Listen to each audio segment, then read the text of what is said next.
Bonjour à tous et bienvenue dans ce numéro spécial de À l'affiche depuis le Festival du livre africain de Marrakech, 3e édition de ce rendez-vous qui met à l'honneur la littérature du nord au sud du continent, mais aussi de ses diasporas. Je suis en compagnie d'un des fondateurs de ce très beau festival, l'artiste et écrivain Maï Binbine. Bonjour. Bonjour. Merci beaucoup de nous. Marrakech. Merci beaucoup de nous accueillir ici.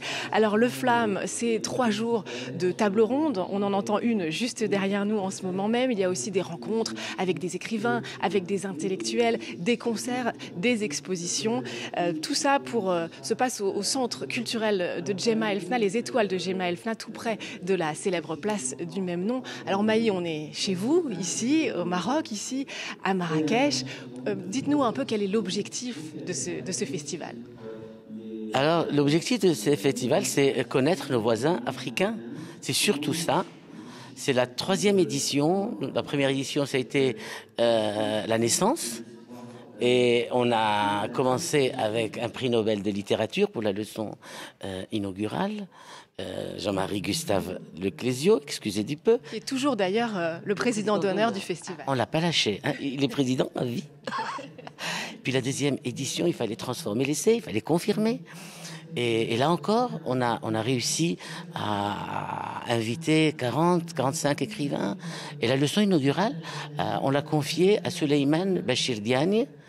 Et pour le grand témoin, on a eu la chance d'avoir Edgar Morin à Marrakech. Et il a fait un carton plein. C'était exceptionnel. 20 millions de vues sur les réseaux. C'était exceptionnel.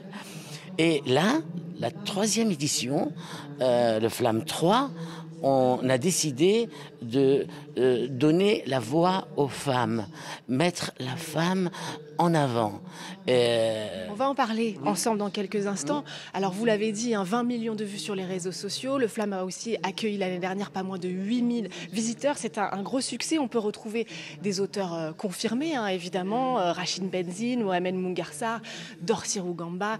Beaucoup de femmes aussi dont on va parler dans quelques instants. Et c'est un programme, vous allez l'entendre, qui séduit encore une fois cette année les festivaliers. Écoutez-les. Ce que je viens de voir était très riche, très stimulant, ça donne de l'énergie. Bon, c'est la 2e année que je viens et de voir tout cet engagement, tout cet optimisme, aussi ces valeurs auxquelles on croit qui sont là, dites avec des mots que nous-mêmes on n'a peut-être pas. Je trouve ça effectivement jouissif. On parle de la littérature, comment la littérature elle change, comme elle a dit une des intervenantes, elle change non seulement, elle change pas le monde, mais on change les gens et c'est aux gens de changer le monde. C'est aux gens de changer le monde et à la littérature de changer les gens. C'est ce qu'on vient d'entendre, Maï Binbine. Vous l'avez dit, cette année, le Flamme fait la part belle aux femmes avec un panel d'invités de très haut niveau. L'ancienne ministre des droits aux femmes, Najat Vallaud-Belkacem, la journaliste et militante Rokhaya Diallo, l'autrice Colette Fellous ou encore la chercheuse Maboula Soumaoro. Pourquoi est-ce que vous avez eu cette envie de mettre les femmes au cœur de cette 3e édition ? Parce qu'on les entend pas suffisamment comme elles devraient l'être. Et là, on a eu la leçon inaugurale exceptionnelle avec Ananda Devi. C'était juste un moment de bonheur. Puis il y a eu une table ronde exceptionnelle aussi hier, refaire le monde par l'imaginaire des femmes, quelque chose comme ça, et où il y avait Christiane Taubira. Exceptionnel, c'était incroyable. Najat Vallaud-Belkacem, Ananda Devi, le philosophe Ali Ben Makhlouf. Enfin, c'est explosif de joie et de bonheur. Et d'intelligence. Oui, bien sûr, Ananda Devi, c'est cette autrice mauricienne, une 30aine de livres à son actif dans lesquels elle aborde des thématiques très fortes et universelles, l'égalité des sexes, mais aussi la mondialisation ou la lutte des classes. C'est elle, comme vous le disiez, Maï, qui a donné la leçon inaugurale du Flamme cette année. Elle l'avait intitulé « Les femmes qui me parlent ». On l'écoute. Beaucoup de femmes écrivaines, beaucoup qui s'emparent de ces sujets du monde qui sont importants de nos jours, mais il faut qu'elles soient entendues aussi et lues. Donc je crois que cet imaginaire peut nous restituer quelque part à la fois la complexité du monde, c'est-à-dire ne plus être dans le manichéisme que l'on voit aujourd'hui à travers les réseaux sociaux, etc., mais aussi un sentiment de compassion et d'humanité qui sont aussi en train d'être perdus dans ce système. faire changer les choses grâce à la compassion. C'était aussi un des messages de Ananda Devi lors de sa leçon inaugurale dans laquelle elle a rendu hommage à toutes les femmes écrivaines ou intellectuelles qui ont jalonné son parcours d'autrice. Autre invité de choix, hein, vous l'avez évidemment déjà cité, Maï, eh bien c'est l'ancienne garde des Sceaux française Christiane Taubira qui, elle, sera au cœur d'un grand entretien avec l'intellectuel sénégalais Felwine Sarr. Ça aussi, c'est à ne pas manquer si vous êtes à Marrakech, et qui a donné donc cette fameuse table ronde. J'ai l'intitulé exact pour vous, Maï, oui. Quand l'imaginaire féminin redessine le monde. Une table ronde, là aussi, effectivement, pleine de promesses. On va écouter Christiane Taubira, justement, à sa sortie. Sur tous les continents, on peut trouver des plumes féminines qui nous racontent le monde à leur façon. C'est ça qui est important. Elles disent ce qu'elles voient, elles disent ce qu'elles comprennent, elles disent ce qu'elles souhaitent. Et c'est ce qui fait que nous avons vraiment un matériau inépuisable, phénoménal, pour penser le monde et le transformer.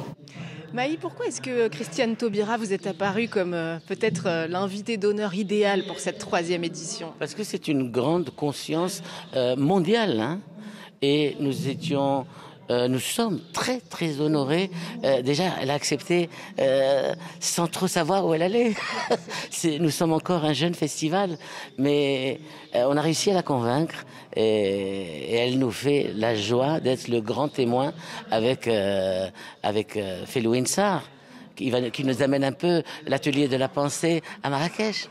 Puis c'est aussi une rencontre, c'est ce qu'on disait, hein, de l'Afrique, on va dire, du Sud. J'entendais dire qu'on n'aime plus dire subsaharien, justement pour ne pas faire ces différences entre les différents peuples d'Afrique, mais avec Felwine Sarr, un Sénégalais, et puis Christiane Taubira, issue, on va dire, de la diaspora africaine. Là encore, c'est un exemple de ces rencontres et de ces barrières et frontières qui tombent. Absolument. Nous avons décidé que ce seraient les Africains, les Afro-descendants, et il y a des Américains, il y a des gens qui vivent aux États-Unis qui sont venus. Voilà, donc on veut rapprocher le maximum de gens possible et qui ont un objectif commun, faire de l'Afrique un joli continent, parce que c'est un très joli continent qui est jeune, qui est beau, où il y a plein de vitalité. Et ici, tout s'exprime. Nous, par exemple, là, nous mélangeons des poids lourds comme Emmanuel Dongala, comme voilà des Nonenembe, avec des jeunes pousses, avec la jeune Anaëlle Jonah.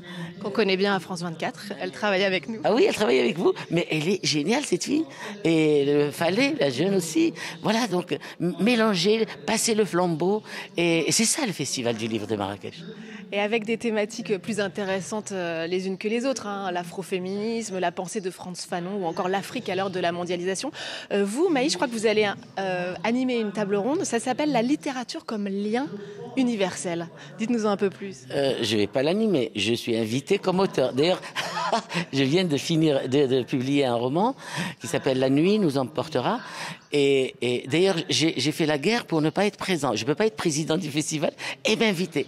Mais l'équipe a insisté, mais vraiment. Parce que vous avez tellement de casquettes, Maï, hein, parce que justement, le festival se tient en même temps qu'un autre événement culturel très important ici à Marrakech qui vous concerne en premier lieu. C'est la foire 154, qui est une foire itinérante, et c'est la 6e fois hein, qu'elle vient ici sur le continent africain, jusqu'au 2 février prochain à la Mamounia ici à Marrakech et au centre culturel multidisciplinaire Dada.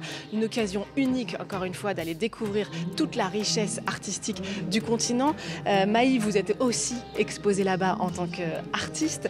Quelles œuvres on peut découvrir à la foire? Alors je travaille avec une galerie française, la galerie 208, qui a un stand à la Mamounia, et nous faisons le festival en même temps que la foire 154, parce qu'on a eu envie de rassembler à Marrakech une centaine de plasticiens africains, 40-50 écrivains, et on a voulu que le cœur de Marrakech batte au rythme de l'Afrique. Et c'est vraiment, il y a des fêtes tous les soirs, il y a toute la ville est en ébullition, hein, vraiment, c'est incroyable. Les galeries exposent, et puis moi aussi j'expose encore une expo énorme au Mandarin oriental. Sur 1000 mètres carrés, il y aura des dizaines de sculptures monumentales, 80 tableaux, enfin c'est la grande expo. Vous l'avez compris, hein, Marrakech est en ce moment le centre culturel de l'Afrique pour donc cette foire 1,54, mais surtout pour le FLAM, le Festival du livre africain de Marrakech. Merci infiniment, Maï Binbine. Merci évidemment à vous de nous avoir suivis. N'oubliez pas de nous retrouver sur france24.com ainsi que sur tous nos réseaux sociaux. Et je vous rappelle que le FLAM se tient jusqu'au 2 février ici au centre Les Étoiles de Gemma Elfna de Marrakech. Merci à tous et à très vite.